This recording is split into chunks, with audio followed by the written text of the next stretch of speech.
उधर बड़ी खबर आई इराक से। खबर है कि वहां अमेरिका के एक सैन्य ठिकाने पर बैलिस्टिक मिसाइल दाग दी गई। इराक में पहली बार अमेरिका के किसी ठिकाने पर बैलिस्टिक मिसाइल के इस्तेमाल का दावा किया गया और यह दावा ईरान के समर्थन वाले इराक के एक चरमपंथी संगठन ने किया, जिसके मुताबिक अमेरिका के उस सैन्य ठिकाने पर ईरान से मिली बैलिस्टिक मिसाइल छोड़ी गई।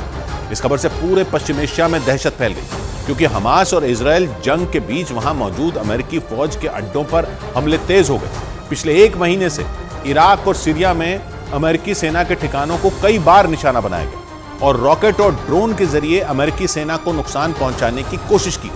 लेकिन ईरान की मीडिया ने दावा किया कि यह पहली बार है जब वहां अमेरिकी सैन्य अड्डे पर बैलिस्टिक मिसाइल दागी गई।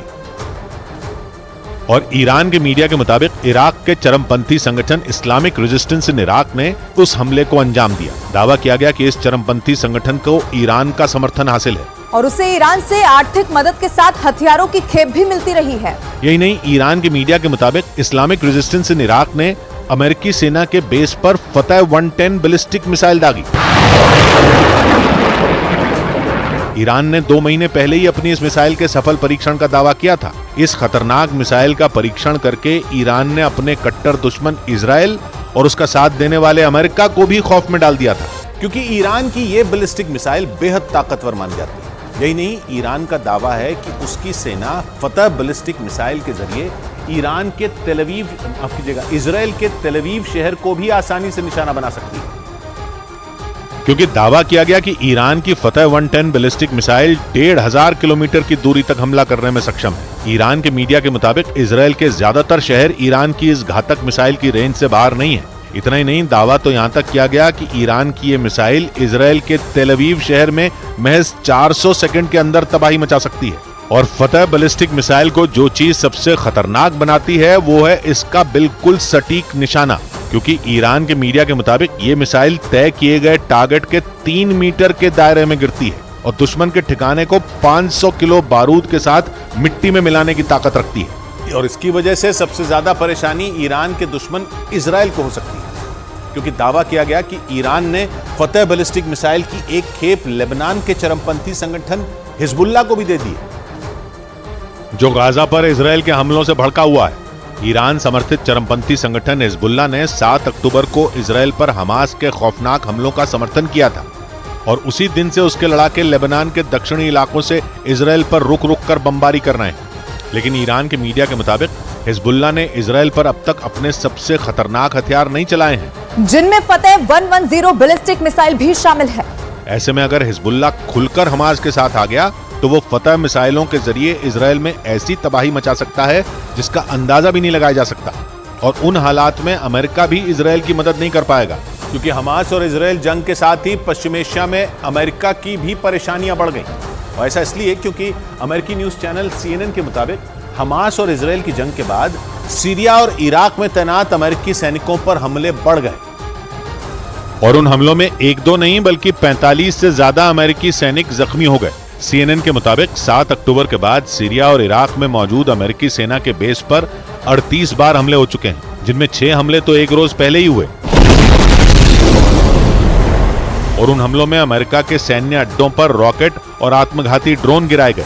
CNN के मुताबिक एक रोज पहले इराक की राजधानी बगदाद से करीब 200 किलोमीटर दूर अमेरिका के ऐन अल असद एयरबेस पर ड्रोन गिराए गए और फिर इसके बाद बगदाद इंटरनेशनल एयरपोर्ट के पास भी अमेरिकी फौज के एक मिलिट्री बेस पर रॉकेट फटे। इसके साथ ही सीरिया में भी अमेरिकी फौज के ठिकानों पर हवाई हमले किए गए। लेकिन सीरिया और इराक में अमेरिका की परेशानी और ज्यादा बढ़ सकती है, क्योंकि खबर है कि अमेरिकी ठिकानों पर हमले के लिए हमास ने आत्मघाती हमलावरों को भी तैयार कर लिया है। खबर के मुताबिक एक आत्मघाती लड़ाके ने सीरिया में अमेरिका के एक ठिकाने को निशाना भी बनाया, जिसका मतलब यह कि सीरिया और इराक में अमेरिकी फौज और उसके अड्डे चलते फिरते बमों का शिकार भी बन सकते हैं।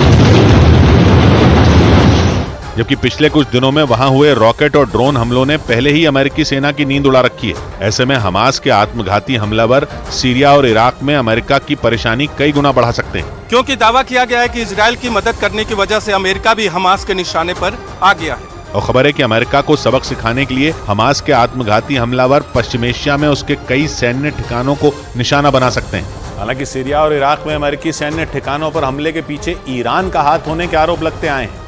इजरायल की मीडिया के मुताबिक सीरिया और इराक में मौजूद कई चरमपंथी संगठनों को ईरान से आर्थिक मदद और हथियार मिलते हैं और ईरान के इशारे पर ही वो अमेरिकी सेना के अड्डों पर हमले करते हैं। ईरान के पड़ोसी देश इराक में अमेरिका के 2500 सैनिक डेरा डाले बैठे हैं, जबकि सीरिया में अमेरिका के 900 सैनिक कई साल से डटे हुए हैं। दोनों ही जगहों पर अमेरिका ने ISIS के आतंकियों से लड़ने में मदद के लिए अपनी सेना तैनात कर रखी है, जबकि अमेरिका और इजरायल को दुश्मन मानने वाले ईरान के समर्थन वाले लड़ाकों के कई गुट भी सीरिया और इराक में एक्टिव हैं, जो ईरान का इशारा मिलते ही कुछ भी कर गुजरने को तैयार रहते हैं। दावा किया गया कि हमास और इजरायल जंग के बीच ईरान के समर्थन वाले चरमपंथी संगठनों ने जानबूझकर अमेरिकी सैन्य ठिकानों पर हमले तेज कर दिए ताकि हमास के खिलाफ जंग के लिए इजरायल को अमेरिका से जो मदद मिल रही है उसे रोका जा सके।